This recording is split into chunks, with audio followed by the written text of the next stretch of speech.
with the barbershop. Like we said, kale moja kuti muno ndi barbershop kuti mametana. Bwana watu katswira mama timeta ndo Steve Kamwendo. Ine ndi Dyson Maliro komanso abali ndi bwana Tony Chirwa. Osaiwala soje mwali watu ko Jinja Ungama. Mu barbershop muno timakambirana nkhani zosiyana apart from kumeta. Nkhani zimene timakamba muno ndizochuluka zedi. Nkhani zina timakamba muno ndizandale koma ife sandale ya. Mukamaonera the barbershop simukuonera program ya chipani cha ndale. Kapena sitikuyimira ena akandale. Komano takhalukambirana for a long time tikabwera barbershop muno kuzameta komanso kuzacheza ndatanyamata amene tili ku Diaspora. So tinaona kuti nthawi yakwana sopano kuti tizitha kugawana ndi anzathu amene ali ku Malawi komanso maiko ena amene angakwanise kutionera pozera pakanema komanso machine ya internet kuti kodi anyamata amene ali ku Diaspora kapena tinene kuti achinyamata ifenso tili ndi munthu amayi apa, so we should use the word achinyamata. Amene tili ku Diaspora, how do you look at issues back home? Ngati lero tikambirana za law enforcement tikuziwa kuti ku Malawi sopano tikusunthira pafupi ndi chisankho. Kodi ma law enforcement agencies ntchito yawo ndi chani? Ngati police ntchito yawo ndi chani? Ntchito yawo ndi chani? Makhoti ntchito yawo ndi chani? So tifuna tikambirane zimenezo lero muno barbershop kuti tione kuti how can we level the playing field kuti no any other citizen ku Malawi should feel intimidated or not protected. Sizonje makosana. Then nkhani yathu ya lero ndi imeneyo tikhala tikukambirana mosayang'ana mbali, mosayang'ana chipani. Koma kungokamba chilungamo basi kuti zinthu zikuyenda ziyenda imene zimayenera kuyendera. Today sitikuziwa muyamba ni bwana umene taponyena na ankolo wakaya. Taponyena kaya. Ankolo, mukuona bwanji pamene tikuyandikira chisankho ku Malawi. Anzathu azachitetezo ntchito yawo ayigwire motani. Well, I think topic it's an interesting topic because the critical stakeholder law enforcement kind of elections is. Komano, when you look at it critically, you see we can separate my roles, the army and the police. Right now, I believe the army is doing a very good job because pretty much Royal Yobanga protects sovereignty ya Malawi and the constitutional order ya Malawi. I think the army is doing really good in that regard so far. Then there's police. Imene ikwesesa kuti ibange iziyangana kuti mdzikomo muli bara nintendere. In terms of protecting that towards the elections, I think there are a few issues that the police are not doing well. Okay. Because we see good violence yachuluka kwambiri. And then there's selective application of the law from anzathu police. Akabanga violence imene ya opposition akumabanga deal nayo machango kwambiri, which is something that they're supposed to do. Violence ikachokera from the ruling side now. Mapepreters have violence imene yoyo. Akumakhala zungatenga nthawi dali kuti amwena agwire ola pange choncho. So far I don't think they are doing well. They are not partial. That's the biggest problem they have right now. They can do better. They can do better. Akumakangala kufewe sazi kakauliza chitika mbali nayi koma zile mbali nayi pompo amabizota antajama. I think that's what I can say. But their role is very critical right now. That's very true. Chemali, amwene nkhani ya zisankhozi ndiyonena kuti aliyense akuyenera kutengapo gawo. And as much as ifeyo amalawi ife gawo lathu lalikulu amene ali ku Malawi ndoti akavote. Komano voting imene umayenera kukhala ndi ngati kuti chitetezo eti ukhale ndi mtima ujonali ufuna ukavote one komanso ukhale ndi chilimbikitso kuti chimene ndukachita inechi chikhala chotetezeka. Ndi apolisi ndi army critical stage iyi tisanaponye voting apapa pakati apapa anthu ayang'ana kwambiri. Exactly. Chifukwa kuchitika ndithu misonkhano. Exactly. Nkhani ya misonkhano kuti anthu tikopeke kuti ayi chisankho changa ndikavote wakuti, it's because of how they present themselves on the podium, how their campaign is going, kapena zimene akukuza nzokulimbikitsa zimene azachite. Ndio sionse amene amakhala ndi mawayilesi kapena makanemo lazionera anthu umafuna tipite imaziwa vibe. Umakhala so bandi kumene kuja free music. Umakhala bandi. Kumbuyo unakhala ku bandi. Ndio umafuneka kamapita kumene kuja ukhale ndithu ndi mtima ndikabwerako. Exactly. Ana athu akapita kumene kakabwera, mai wathu akapita kumene kakabwera, bwino opande chipyera opande china chilichonse. So apolisi kapena aame akuyenera apa siku amene wawo very critical aonetsetse kunena kuti aliyense ndi ufulu wake woti akhale ndi chitetezo. It's in our laws. Aliyense must feel protected. And iwo aja akuyenera adziwe zimene zonse osaona kunena kuti kaya awawa mwina ndidzapindula nawo akalowa mboma kapena awawa akapitiriza okhala mboma ine ndidzapindula zedi ndeni ndikhale ngati ndikuwakondera ameneyo. Komano in terms of partiality ya police right now, are they partial right now in terms of executing themselves? I wouldn't say they are in the end there are a couple of rotten potatoes in there. A couple of rotten potatoes. Isn't the rotten potato at the top itself? Yeah, it starts with the chief of police. Well, mina kapena tinene kuti akuluwo mwina chilodi kuwavuta yoti agawe udindo wawo kapena azimvesesedwa because ma foot soldiers ilu ndi amene amapanga zinthu zedi komano ma foot soldiers vaokha kuti angamapange opanda kuti wina wake akuwaphusha pakati mwamba titero kapena because yes, foot soldiers are there ena amapanganiza okha koma the majority mwina zikuoneka ngati kuti mwambamo ena akupanga zinthu ziwiri zitatu zoti zikukondera mbali ya boma. Our position for our Kanga that will and coming that is made. What you're saying is very true. Muntu ina anaka baba kuti muna police imavutika chifukwa appointing authority imene ku Malawi which ndizovuta panapa kuti tizisinde nanga say my inspector general amasankha ndi a president amangopita parliament for confirmation komano amene amasankha ndi mwina anthu aja amakhala ndi mtima woti bwana lona ndipasa ntchito.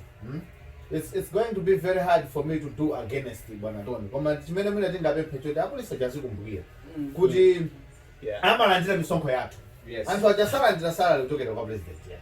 Every time tikagula machesi, maluwa, Sofia kumene kuja kulima tax amene ifeyo ngati nzika za Malawi timapereka. So it's very important kuti apolisi azikumbukira kuti Sofia, mankumbukira Sofia. Some of them again makani kadua. I grew up with sisters. They don't in that issue, I think that's the biggest problem we have right now. Because if somebody is appointing the Inspector General of Police, it's not your one time yeah. When I'm Inspector General of Police, so to imagine one order our supposed to Bangazi, it's the same how you say. It's the same even in Panopo. You cannot take a cadet Mubolisi Muja because it's technical know who, not technical know how. Management in Panopo. Police. I like that. Technical know who, ni manema kutenga kuru figure pana ba position ni mena abuika police. Wakawudi wewe technical know who ya goyo, you know the right people, you become Inspector General of Police. Umango pita. Ndeka ona ntama banga za ukadeti Mubolisi mo. Ndikenda kumamia chandanga sadengelo khala majani my Inspector General of Police. Now we don't expect those guys kuda bange akhale pasho mbali ya opposition because they have not been appointed by the opposition. If we can just find a way of ngati mene makhala parliament jamwina kungopanga ka nominate police service commission kandijana abanga nominate kuti wina Inspector General out of a pool of policemen amene ali mwamba apite ma interviews asankhidwe ka Inspector General maybe we'll see a change. As long as Kawira Wanga appointed the president. This problem. So you're faulting the selection process. Yes. Yeah. The selection process. That's the main thing, selection process. But is that I don't know. Is that as much as kuti aliyese akuyenera kuti mwina kutika masankha wa mkulu wa polisi la mkulu wa army aliyese azikapo fundo yake ka zipita ku parliament kujanana. Why was it said before kunena kuti processes azisankha ndi commander in chief? Why? There's got to be a reason why. This is what I was saying. Democracy in Malawi, as it is now, don't say for not in a trial period. Before yeah. Okay. So because not in a trial period, we never anticipated what it is. So Jin, you were saying good. Are we faulting my appointing institution? So I was saying good. You know, I'm going to 40 minute democracy to it. You know, we never anticipated what it mean. Malawi is a voter within a year to vote also. You know, so don't say that Kangaduti. That's the Muga. At the time when this has happened, you know, I'm not a blessing in disguise. this is the time mwina tiyang'aneso zinthu zina zimene malamulo sizinaende bwino mbuyomo, because tinkachokera ku one party system. We never thought we would reach this far where mwina ineyo monga mulome ndikakanika uchitisa msonkhano ku Mzimba, munthu waku Chikwawa akakanika uchitisa msonkhano ku Mangochi chifukwa kuti mwina kuli zipolowe. Malawi tinakula ndi moyo kuti we are one people, we are one nation, we are brothers keeper. That's how we grew up. Actually ku Africa amatizoti the warm heart of Africa because we take care of each other. Komano ndi mmene zachitikira pakatipa olo anzathu a law enforcement so mwina nawo azizimuka kwambiri kuti ish kudai Malawi amafika apapo. Ndili pamenepo ndimati tengerepo mwa ndithokoze anzathu ame. Nthawi imene Malawi amaonesa kusakondwa ndi ma elections. Anzathu ame atithandiza kwambiri. They protected the constitution, they protected the people. Yeah, but you see that's where the problem is right there. You've started a very good topic. Would see what army at that point, demonstrations and stuff like that. The army was moving with the people, and you could see what subject of Dengambari anyway. No. Even demonstrations amabanga discipline. Should we say what Kuntunda Kunari Muntu Sama Vera somebody more? Yeah, but you know what happened to him? They fired him. They fired him. He's not there. He's not there anymore. That's exactly my point. The appointing authority, in terms of what happens in those institutions. You know the structure, Malawi Police Service. I think British system. So from constable, I think he can inspector or just before superintendent. There's a police service commission. My promotions. So it's an independent institution. They make my promotions and stuff like that. It has pleased His Excellency. It has pleased His Excellency. That is the biggest problem. Qualification in many where you have to now, please. how you please the Excellency, then that becomes a big issue. Komano, coming back to the army and the police, I know there are two separate branches, but they are all in law enforcement. Exactly. Why is it that Mednone and Tayama Demoja army, they were, they executed their duties? Kudos to them. Exactly. Why is it that it's not being duplicated? What? They turn the other cheek. Zumajoga ku police and not ku army. Why is that? Because in innocent man is it because discipline now we mind Mosiana? Is it got training now we mind like you said top brass is I remember. Why is it that a police and army could discipline? Is it what is it? Okay. Because one of the things apolisi atakhala kuti amalandira malipiro ochepa fati maona umalawi cha polisi. I'm sorry sindikunyoza apolisi amakenchilo yamandika kwambiri. Koma amaoneka ngati samalandira ndalama zokwanira. So it's very easy to manipulate munthu oti alibe ndalama. Experience has shown kuti munthu oti alibe ndalama ndikophweka kwambiri kumpanga manipulate. So ngati anthu achasalandira ndalama yokwanira. Drama zawo sizikwana. Ndizopheka kwa iwo kwambiri kuti munthu wachipani akapange manipulate. Kusita akangodusa kuna wamwameni. Wakangodusa kuna wamwagwire mulandira 5,000 mwana wanga ambweza ku school zulo chifukwa sana ndipire 4,000 mukunduza kuti mundi pasa 5,000. I think it's very easy for me to jump into that. So yeah, you're right. Structurally, I think the Malawi Defense Force is well compensated than the Malawi police service. And I think there's a reason for that because iwaja asirikali ankondo they protect the sovereignty of the country. Exactly. And that's a big thing. Because without them protecting the country, we're gonna lose our sovereignty. I think that's why they decided structurally as a cabin compensation and apart from that, risk yamoyo army than it is police. That's why my compensation exactly. My disparities are coming to your point. It's very easy to manipulate Oh yeah. But you should not forget one thing. Police through my orders. Very true. My orders are orders from above. You have to execute whether you agree with them or not. So that's why I'm saying it still remains good. That's why ndali zikasintha olo mwina atsogolera amene abwere kusogoloku tizayang'ane kusintha Yeah. how we appoint. It's surprisingly, President Peter Mutharika, during that time they said that he's gonna trim the powers of the president. He's never done anything like that. To one verse our opposition if will trim the powers of the president. It's just rhetoric. It's not easy. I think anthu azungulira mauza kuti bwana ukangomanga trim powers anuwa apa pafoka so zimakhala ngati sizimayenda kwenikweni. Yeah. Komano sopano kupeza timanena tikulowera nthawi ya zisankho anthu akumenyana, anthu akumakhabana, anthu akuphana. Panali incident kulilongwe nyumba ina inaotchedwa mmenemo ana ina asandukana amasiye ena alumala tinamvaso kumangochi ngati sikumachinga convoy ya vice president inapangidwa ataki khala ngati munthu wina anaomberedwa kumeneko. Tinaonanso kundilande ndimakumbukira president atakasiya pa nominations papers awo amafuna udutsa kumeneko anaenda mauyo very embarrassing for head of state tinene and zimenezi zimaoneka ngati kuti si vuto lalikulu koma ndi vuto lalikulu.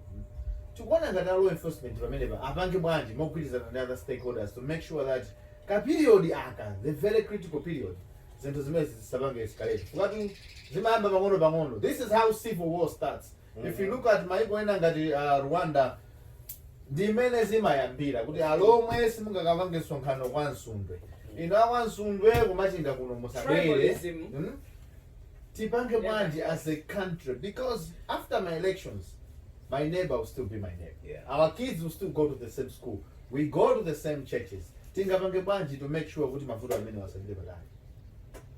Komano it all comes down to make money akuti umphawi uja, right? Umphawi ndipovuta amweni tinene chilungamo because chimene chimachitika aliyese akusamala blade wake. Okay? Zisankhozi sitikudziwa kunena kuti ziyenda bwanji come the 23rd of June.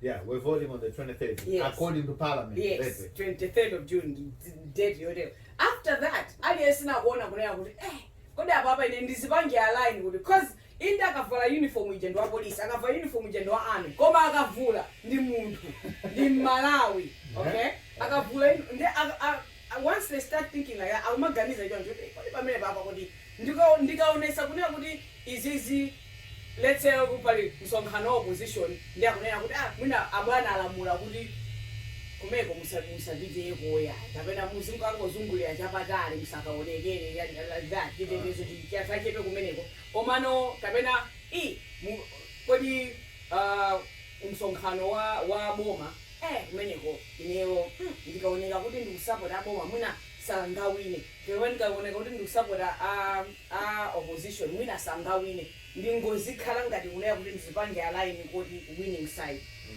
As individuals, apolice aja kapena army aja, they are thinking like that now also.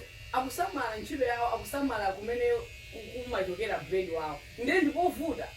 It really is. It takes that discipline imene chinapangisa kunena kuti akhale wa police ndi chani. Chimapangisa kuti akhale wa chitetezo ndi chani. Because nthawi zambiri amapezeka kuti recruitment apolice wakulowa mu police kulowa mu army ndi ntchito. It's just ndilowe mboma ndizipesa kena kake. It's not everybody aliyense amene amalowa ndi timonea kuti ndifuna nditeteze anthu kapena ndikufuna nditeteze dziko langa kapena I'm wearing that badge for what it is, a calling to protect. You know what I mean? That's true. That's true. So I don't know how to go about it. I really don't know. Ambili amalowa ku police ndi kwanu chifukwa chonena kuti ndinchito yapezeka mwayi ndikalowe kumeneko ndilowe mboma ndipeza kena kake kasalale, you know. Well, I don't know. You won't blame them for doing that because frankly speaking, my job opportunities are also low. We just saw last week when my interviews. That was absolutely horrible. I don't know. Somebody had in his mind kuti walk-in interview ndechofunikira kwambiri kupanga. I don't know what happened there, but maybe that's a story for another day. But you won't blame there's my unemployment levels in Malawi that are so high. Yeah. If you go into a job like that one, you're going there to earn a living for yourself and your family. Yes. Exactly. Then there's an issue to save and to protect. But I think you can balance up the two.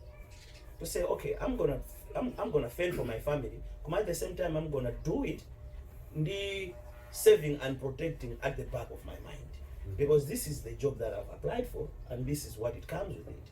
I don't think a lot of people have that at the back of their minds. But like I said, police, my instructions. You have to follow orders. If they tell you this is a direct order, it's an order. If you don't follow that order, it's called insubordination. So you can lose your job. No two ways. You can lose your job. Exactly. So there's lack of professionalism from the top. Yeah. And I think it ties back to the issue we talked about, which is how we appoint people into these institutions. Because Gadapili, anabwera about Inspector General, Gabena Army Commander, appointed by Mundwandale, akuteteza ntchito yawo. Yeah. So apa ngazoti amene akwasatira Amenepo. apa ngazoti amene akwasatira agwire ntchito moteteza ntchito ya aphiri. Dyson, that's exactly why we have cadetism mu police ndi mu army. Kwambiri. Because of that. Because you way okakuti ma connections ako technical know who yako ili bwino kundaleko iweza kuzisiye. I'll tell you, I think the Inspector General of Police right now is a good guy. He's a very good guy, I can tell you 100%. Yeah. And he's very young. But that guy, anaenda so much because of technical know-who. He might be a very good police officer, a graduate actually, anapanga school yake bwino, but he could afike pamene popo naisho akuzua njira zake zimanaenda. Technical know-who. Technical know-who. Anapaliza ndi technical know-how. He's very young. But I can tell you, Duncan Mwapasa, if he's no longer Inspector General of Police, akabwera muna boma lina. Oh yeah. What is he going to be doing? He's young. He's like very young. Oh yeah. What is he going to be doing? So naye so ayesera kuti pena ugwira ntchito security yoneke kuboma kuti boma lipitirire. Exactly. You know Duncan Mwapasa is very young. He's like very young. Yeah. Mwina so ali mu 50s so mwina so ngati wafika so that is. Ndimane baba mane mwanyindirira kwambiri.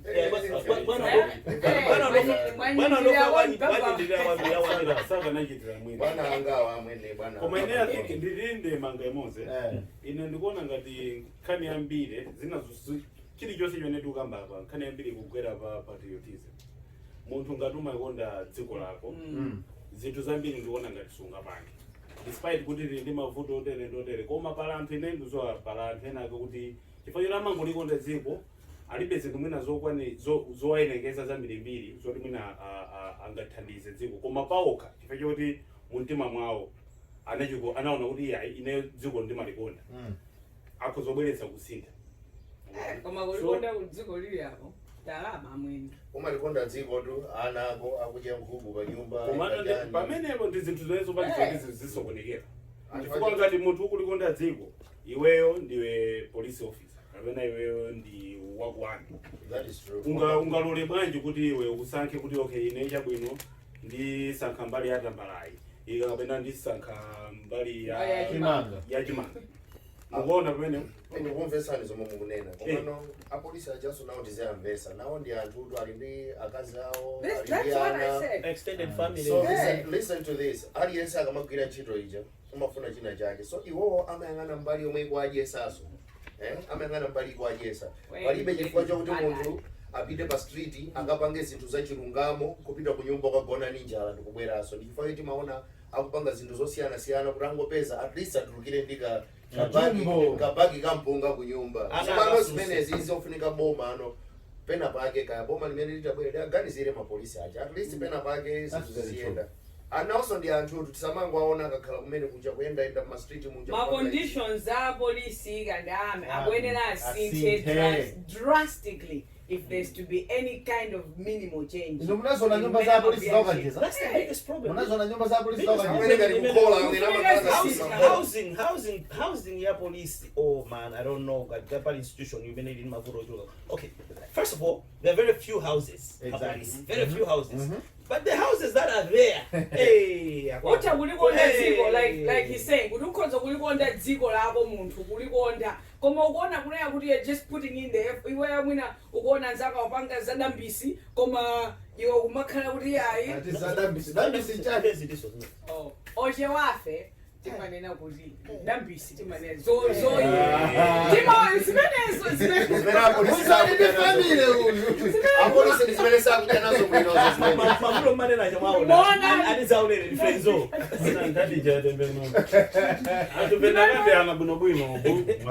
musadandaule masiku ano ndalama zimayenda mmawaya atumiza kale muwaya amene munthu onupanga zabwino umaona nzako iwe sizikupindulira kuona nzako apanga zonyasazo kuona ziwapindulira ndio mapezeka kuti inde ngakhale uli konda dziko lako koma umapezeka kuti ukugwaso musampha uti umenewo chifukwa kuona kulera kuti nzako amene apanga zenene kumwe zikumpindulira. So ma conditions awa police ndi army akuyenera asinthe. That's very true. Ngati sizisintha coming back to the topic that you just were discussing, you said the question you asked was what is the role of police, my institutions, law enforcement institutions, in my elections, I mean, I'll wait about 23. If you ask me, I think panopo by the role I many army because but the police and the royal because of the violence. Yeah. That violence has got to stop, and it has to take police with to say violence because you in mandate direct mandate not the army. Ningo good run. Mazoti chifukwa cha mene zakhalira pakatipa. Zinafika ku Malawi kuja kuti anthu a police samaopa amamvera pakabwera ame. Yeah. Munazoona zimene. Exactly. Chikabwera chimpakula cha ame chija. Ndimene no anthu amayamba kumvera ano amayimba nyimbo zochemerera ame ajamayenda. Because the army has proven before kuti waja they stand for the people. Pamene a police, I'm sorry to say this, koma amaoneka ngati they take sides.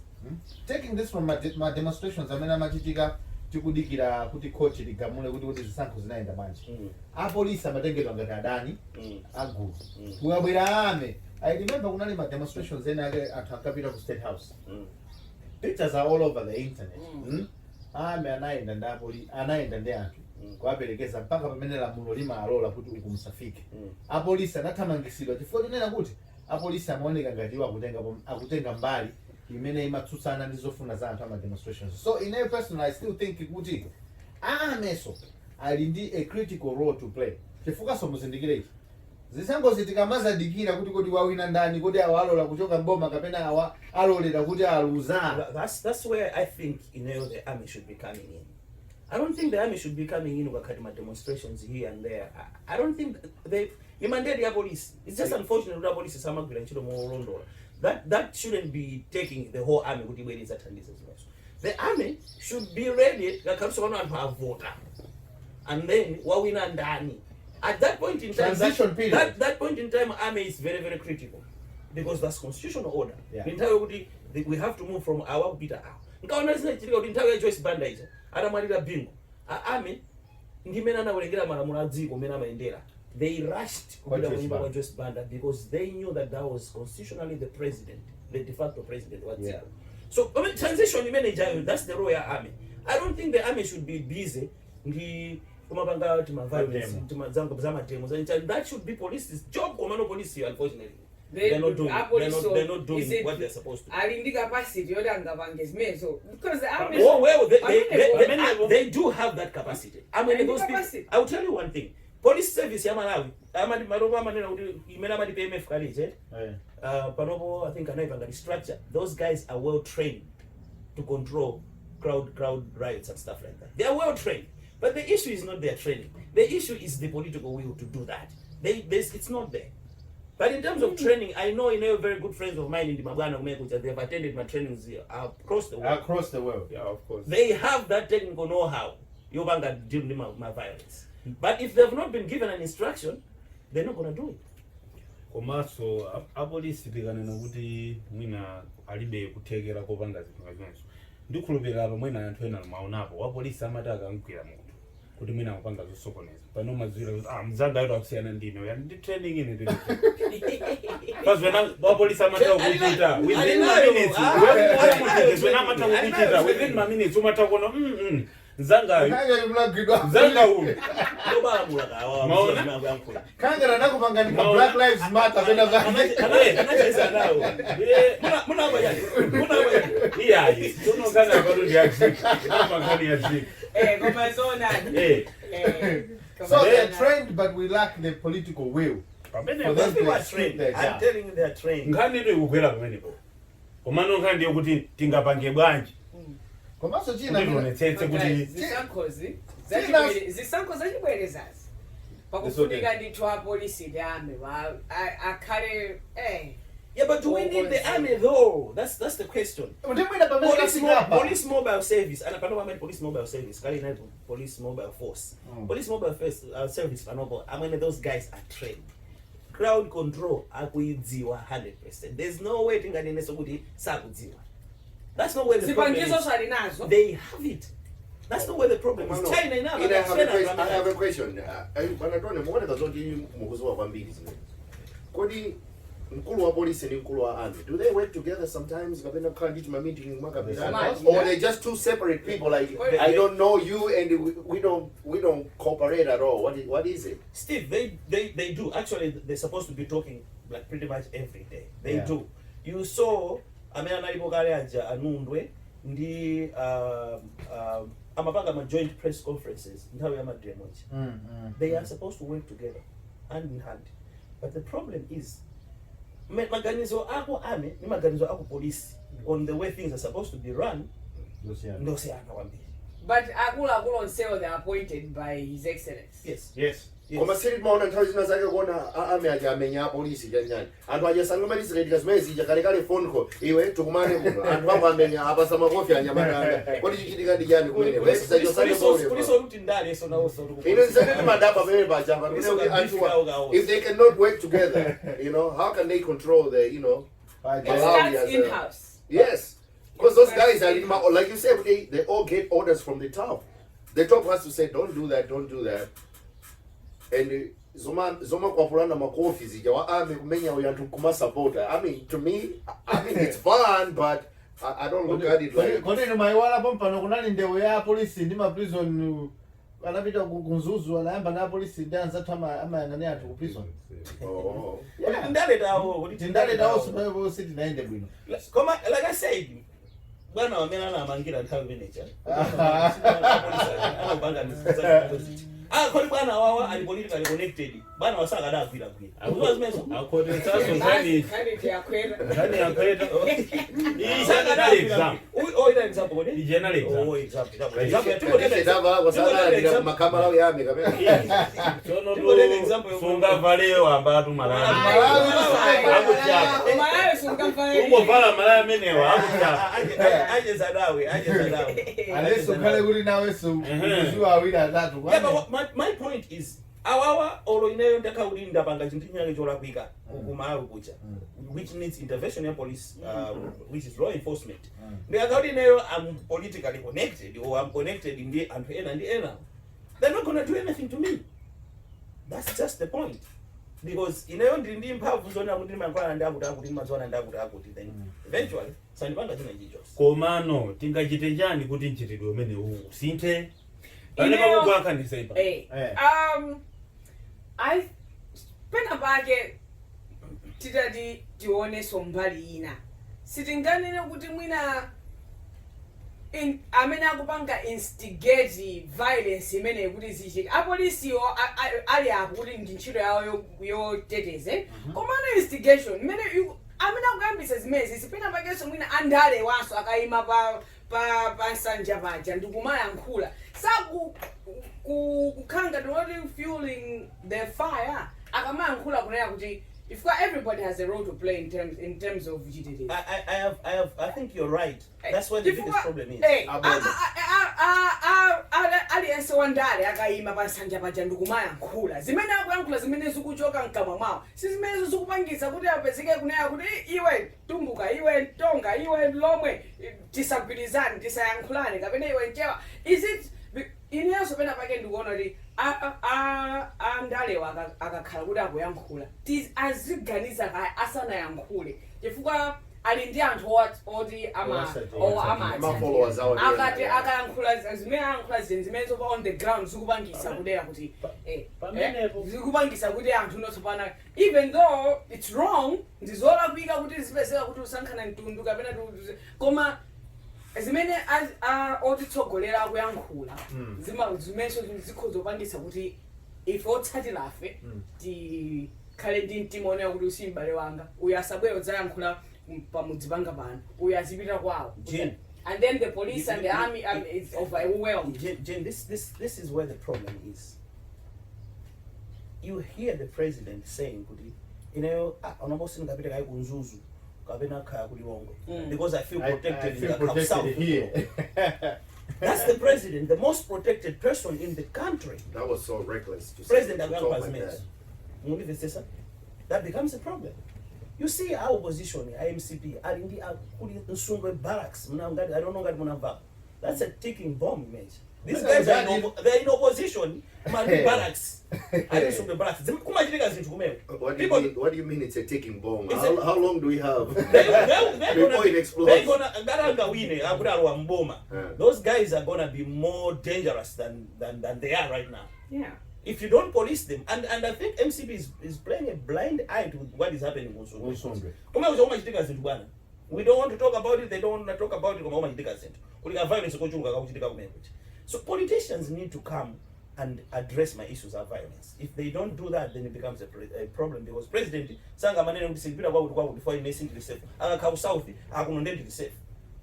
It doesn't make sense. The most opposition is so as Banga denounce right now so that it doesn't escalate. The president Amalipira denounce Anna na Ochedwa ni family ya janaluza makolo. President anayegrapa kodi? He should have said. Also ngula jina ja yudia ya exisafike size me. Tufeto sefe ndi fa Malawi. Exactly. When bage tisa a police wanso they are overwhelmed. Zikamachitika zinthu wina kuyankhula izo anthu akapanga izi wina akapanga izi as a country funding yako polisi ya imaenda bwanje koma they are also overwhelmed, so we should play our part as politicians. They need to play their part. Mbali zose akwenera nawonso azikhatikitsa anthu mitima basi kuti zinthu zisamachitika. Because they are in power. That's why we say they are in power. They're not using their powers to control. We all know kuti anzathu andalewa they are friends. Amakhapo ni nthawi yoti amakumana ndikumama tili mozi. We would like to ask them kuti azabwereso pamodzi siku lina olo pamene zisankho zikuchitikamo kuti atabwera ndikupanga joint press conference ndikunena kuti Amalawi tonse ndi Amalawi tiyeni kusakhale ziwawa, tiyeni kusakhale zipolowe, tigwire ntchito ndi apolisi komanso azathu amene akuyendesa chisankho kuti ukhale chisankho chabata ndi mtendere. Chingalakwike ndi chani? They are lacking responsibility. I remember last time I talked about what happened with Jamaica, Bob Marley. There was violence, there was political violence. And the country was at a standstill because of violence. Prime Minister Robert Manley, the opposition leader, ana Bob Marley anatenga wina ugwira nkono joncho, utenga wina yeso ugwira joncho. They had what they call a peace concert. That's a very also our opposition. Anali bamenepo. Bob Marley anali bamenepo. Akula nkulu inendea wasiti magwiza na mkhani andale. Komano violence ichitika mudziko muno. We might have differences, but this and that was the end of the violence in Jamaica.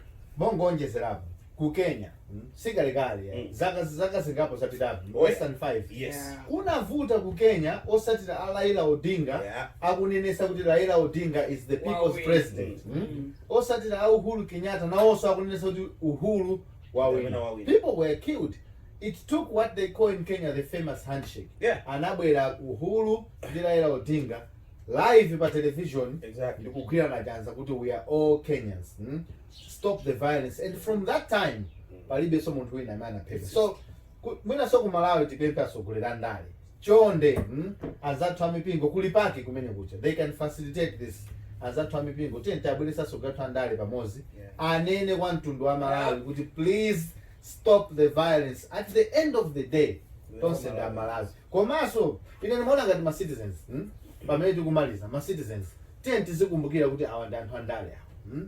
Kunali boma la Dr. Banda ena amene ali mundalelewa adali nawo limodzi. Recycled. Kunali boma la Dr. Muluzi ena amene ali mundalelewa analimo limodzi.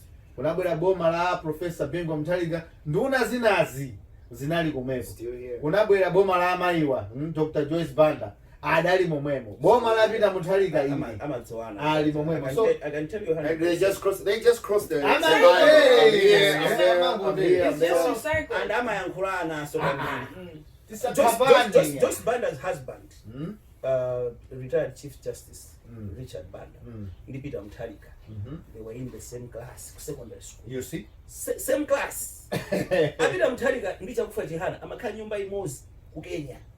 You see? These people, it's a club. Amadzi 100%. You know, mupana uko. At the end of the day, those guys they call each other at first name basis. It's a great club. If a Slimanzi was missed. That's why Mukuna one day like a manga. One day one cool like a manga. It takes less than a week. Because they talk Gajulugaso, Amana Misra Kudwala, and so on and so forth. So these people, they know each other. I will vote about 23, man. I would love to see it. Let us, and then we vote. Oh, they vote. They vote and got it.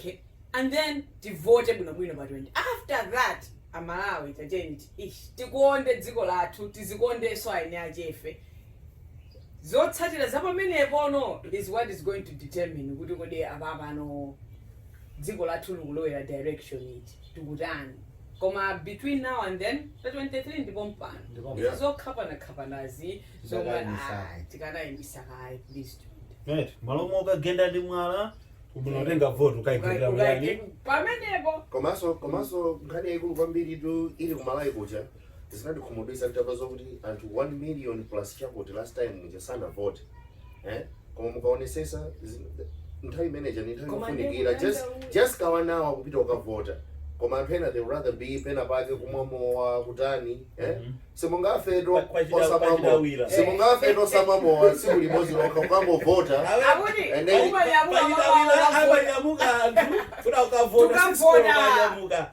Panitsonga angosegula bala bachitawira bachambizake kende kulichi ndola anthali pamene popo ovota ndi popo akumaita bona ine ani khaba ine popanga no kulepera kuduza nse ukavota wele bo chimoje chekumba mwina as a word of encouragement zisango zinazi just nali tripartite so mina line imagine ukuthi uvotele councillor uvotele MP uvotele president ungotoka pamozi basi bapita Malawi let's take responsibility tisankatsogolera amene tikuona kuti azatithandiza kuti malamulo aziyenda bwino chitukuko chiziyenda bwino.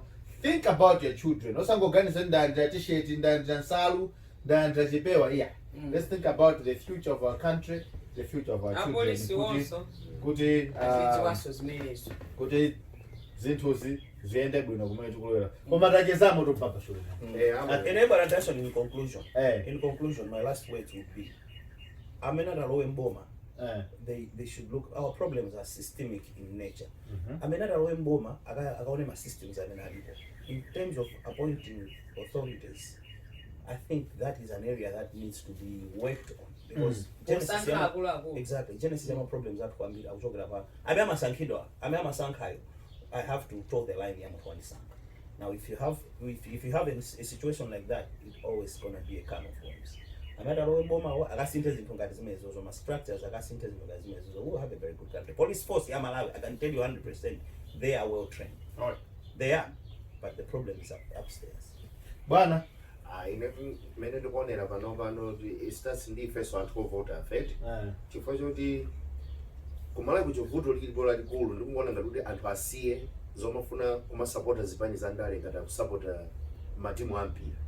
For any money for life in the money for life. Even though the past 8 years it was only tumango chinyidwa kutani. Koma bola usiana ndase no siku zoni munawina liti. Koma ngani ikulu ababa siya zuloso maluza so. Ndaona ni ukangamba zamani hiyo ni Arsenal kama wana Modi siya malize.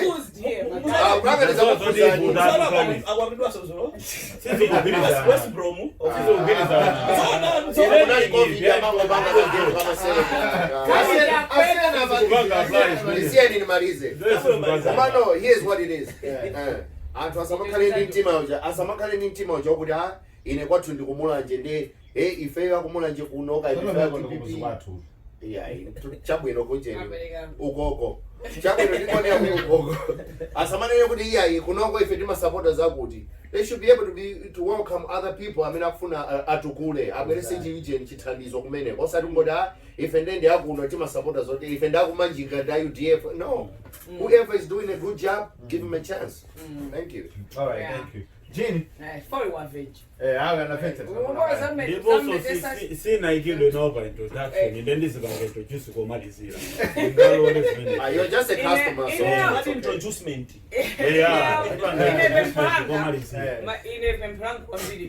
Kwa polisi ndaagitated zose today sia polisi okaifa ologadi so ndo agitated tisanyengezane popano adeso kudzana ndichitetezo adziwe kunena kuti choyambilira ndi Malawi, choyambilira chimene chocho you are Malawian.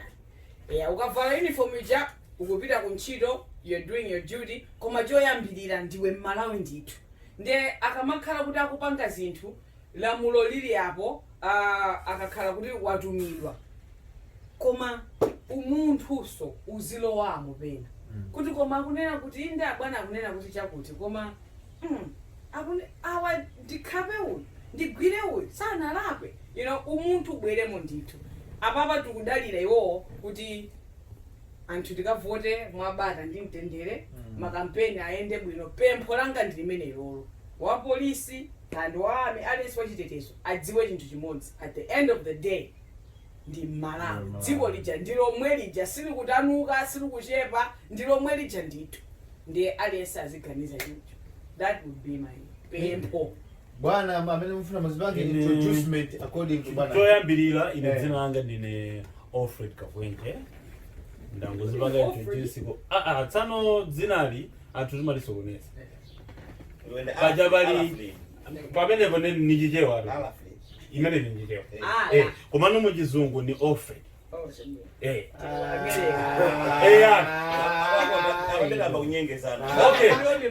Ndende kupita nifunso. Ndifaja ni mati olede osati alede. Okay, jabu. Ndende malize.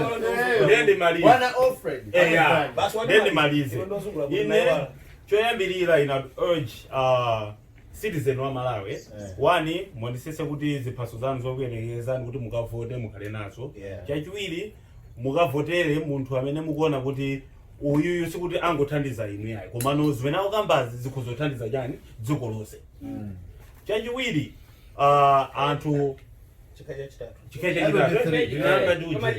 chachitatu chachitatu achitetezo winaisa akagwira ntchito mene akuyenera kugwira ntchito yake osakondera kuti mbali yanga ndi kapena mbali yanga ndi tenti ngopita akangogwira ntchito yawo kuonesesa kuti zinthu zizijezatani kuti ziyende bwino. China anthu amene akuyang'anira mavota anthu amene ajana atofunikiraso kwambiri mamonitors anthu amene ajanda atofunikira kwambiri anthu amene ajawa akaoneseseso kuti akagwire ntchito yawo ifa kulanda atu makomida anthu ndiwo akumalawi misonkho yanthu akoneseseso kuti akagwire ntchito yoyenerera. Maona kuti pasakapezeke matipex amakambidwa chachani maona de amene aja akagwireso ntchito yawo. Ndipo chomalizira kwenikweni amene awine ulendo amene awine upresident aoneseseso kuti akonde Malawi. Chifukwa panopa ngati tufuna tisinthe dziko liji chifukwa dziko lija kuti ndokanika sintha taonapo dziko lijena akata atango sintha kozwiri zitatu koma zitukuoneka kuti drastically example ya ikulu ndidani malemu Bingwa Mtali anasintha zinthu ndetitangoonesa kuti munthu amene asankhidwe ulendo uno padzaka 5 idzi apange zinthu zimene amauza anthu kuti okay ndimati ndipanga zakuti apangedi ziti atata anthu apanga zimene nditakuona kuti Malawi atokhala Malawi uko Koma walipira uyu? ziwongwa mbili Aisha wayankhula kwambiri No. mfundo zakezo wapereka Don't basi get wapereka Anakona khawo zungula munthu koma wayankha akula ndikuthokozeni Madzi athamu. madzi athe Madzi athamu. Kufuneka tikatemo madzi. mpope ukutuluka uko akula ndikuthokozeni kwambiri nanena kale kuti muno Barbershop timakumana almost every week kuzakonza mitu yathuyi kuti mwina ndi mphepo za ku America kuno tizooneka ngati athu koma apa takambirana zinthu zosiyana tikuoneka ngati tikugwirizana kuti appointing authority yathu yama security agencies amene wasili bwino mwina maboma amene abwera sogoloku chondeza yang'aneni komano tipemphe anthu awiri ofunikira kwambiri amene tikuyang'anira chitetezo chonde zisankho zikubwerasi monga anzanga akamba kale tiyesese kuti we should be non-partisan. Ifeso anthu amene tikutetezedwa tiyeni chonde tisayambise dala zipolowe chifukwa apolisi amene timakamba apa suti amayambisa zipolowe ya kawiri ndife anthu amene timakhala kuti ma citizens amene tikuyembekeza kutetezedwa timayambisa zipolowe kenako mawa timanena kuti zinthu sizinaende bwino so tiyesese tizisankho zikubwerazi ifeso ngati anthu tisunge bata ndi mtendere tili ndi ana tili ndi zizukulu kuli mazigogo tikupita tikuyambike nkhondo ku Malawi kusangathe kuthawa tizalingalira so anzathu amene amayenda pa wheelchair tili ndi anzathu amene samaona chatimati the blind tizalingalira so tikamapanga zinthuzi kuti anthu amene anji tikamapanga zipolowe tingoyerekeza munthu amene saona kuyenda ndi ndodo pang'ono mwayambisa chipolowe siku lovota mukuona ngati zathawa bwanji tonsefe nda Malawi tiyeni tizikondana anzathu azachitetezo udindo waukulu uli m'manja mwanu tikumbukire kuti boma likhoza kupitirira boma likhoza kusintha so mukagwira ntchito mosayang'anira mbali whatever happens ine muzatezera kuti ntchito yanu ikuyenda bwino zikomo kwambiri kwa anzathu onse amene mationera tikumanenso next week pamene tibwere tikukamba topic ina ya zinthu zokhuzana ndi ku Malawi timanena mobwereza ife si andale komanso sitiyimirira chipani chonse cha ndale koma timakambirana ngati anyamata amene tinachokapo ku Malawi tili kunja koma amene tikuzoonera zinthu ku Malawi fuka pena kuti uone kuti mpira usukuyenda bwino umayenera utuluke panja uzoonerera ndio umatha kuona kuti komatu apo sitikupasiyana bwino so maganizo athuwa mutatenga akuluakulu amene mukuyendesa dziko ndikuwayang'ana kawiri katatu zikhoza kusinthako zinthu ziwiri zitatu ine ndi Dyson Maliro tinali ndi Stephen Kamwendo mwana Tony Chirwa apa Mr. Alfred anali apa komanso tinali ndi Jini ndi anzathu onse amene ali production zikomo kwambiri kukhala nafe wiki ino tikumanenso next week thank you